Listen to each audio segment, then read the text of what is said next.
Blood on the River, Jamestown, 1607, Chapter 26. Good men did near their country's ruin bring, but when evil men shall injuries begin, not caring to corrupt and violate the judgment seats for their own lucre's sake, then look, that country cannot long have peace, though for the present it have rest and ease. William Simons, The Proceedings. The next morning, I am ready.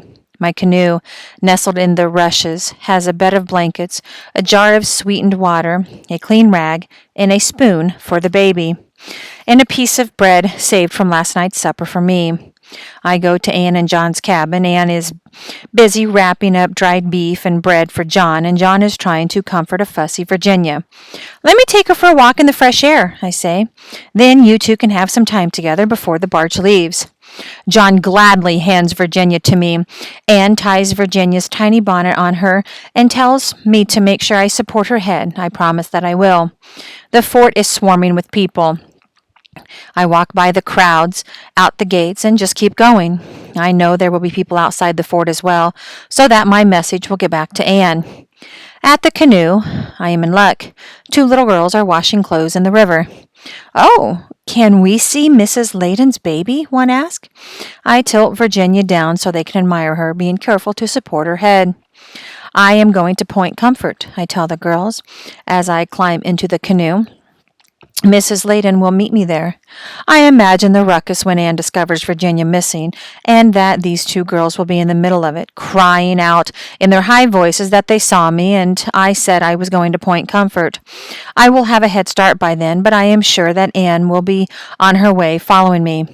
That is what I am counting on, that she will be on the barge with her husband. It will take hours to get to Point Comfort, but in my canoe, I will be quicker than the barge, even with breaks to feed the child. Virginia settles nicely on her bed of blankets and falls asleep as the canoe rocks in the water.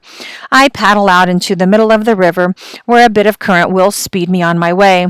The trees on the shores have just begun to turn their autumn colors. The day is clear and warm, with a gentle wind. I have no fear of a storm blowing up to capsize us. 3 times I stop paddling when Virginia fusses to be fed. I spoon the sweetened water into her mouth, then I dip the clean rag into the sweet water, give it to her to suck on, and then she goes back to sleep. It is something I saw my mum do when she took care of a baby whose mother had died until she could find a wet nurse. It is late afternoon when we make it to the fort. I pull the canoe up on shore. Nathaniel is on watch along with another soldier who is sound asleep. As I carry Virginia toward him, Nathaniel stares at me, open-mouthed. "Don't ask," I tell him. "I'll explain later. But please, can I put her in your tent?" Nathaniel shakes his head. "I have to report you to Captain Davies, my commanding officer," he says. I groan. "My meat ration for a month," I offer him. His face lights up and he leads me to his tent. I feed Virginia one more time and lay her down on a straw bed to sleep. She has wet through her blanket and I forgot all about diapers. Then I go out to the waterfront to wait for the barge to arrive. I knew she would be angry, furious even. I was not prepared for Anne's rage when she arrives at Point Comfort. "I'll kill you!" Anne shrieks. She runs at me, her hands raised. I try to grab her wrist, but she is too wild. Her fingernails rake my face. I feel stinging pain, see my blood drip. "Let me explain!" I shout, but she is screaming too loudly to hear me. "Thief! Murderer! Hang him!" she yells. John disembarks as well. "Are you mad?" he shouts. He cuffs me hard. "You deserve to be hanged." I start to panic. I have stolen a child. Will they hang me? "But she is safe," I said. "I did keep her safe." Captain Davies takes me roughly by the arm. "Don't worry, Mrs. Layden," he says. "He will be punished." Anne is sobbing now. "Where is she?" she demands. I see Nathaniel, looking terrified. He does not want to be a part of this. "I put her in Nathaniel's tent," I said quickly. That is all they need to know. I am dragged off by Captain Davies as Anne runs to find her baby. It is a makeshift brig, but it does the job. Shackles on my wrists and ankles do not allow me to move much. There is no window, just cracks between the rough boards that let me know when the sun has set. I am left with a little water and a cold dirt floor to sleep on. For theft of a child, Virginia, what will my sentence be? Hanging? Whipping? I have seen whippings where at the end they are flogging a corpse. Captain Smith says he wanted me alive and well when he returned to Jamestown. I may not be able to follow through on my promise. The worst of it is that I have failed. This has all been for nothing. Anne and Virginia will return to Jamestown tomorrow with the barge. Since this may be my last night on earth, I try to make my peace with God. I am sorry, I tell him. Sorry that I failed with James and that now I have failed with Anne and Virginia. I hope that at least he understands that I meant no harm in stealing Virginia. I ask to please be taken up to heaven with my mom.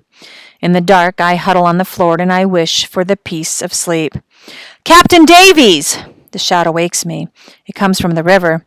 Morning light slants into my cell. I hear clumsy paddle strokes and realize someone must be approaching in the canoe.